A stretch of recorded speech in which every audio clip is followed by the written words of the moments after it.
1967ರಲ್ಲಿ ಇಂದಿರಾ, ಅದಕ್ಕೂ ಮುನ್ನ ನೆಹರು. ಚಿನ್ನದ ಮೇಲೆ ಎಲ್ಲರ ಕಣ್ಣು.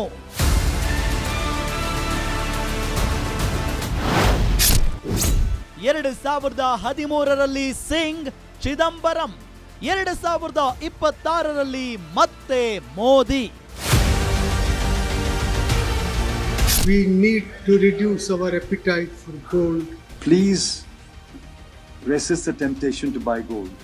साल भर तक घर में कोई भी फंक्शन हो, हम सोने के गहने नहीं खरीदेंगे.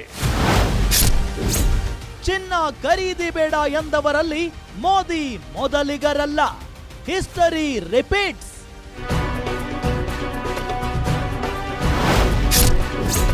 ಗೋಲ್ಡ್ ಪಾಲಿಟಿಕ್ಸ್ ವೀಕ್ಷಿಸಿ ಗ್ಯಾರಂಟಿ ಸ್ಪೆಷಲ್ ರಾತ್ರಿ 9:30ಕ್ಕೆ.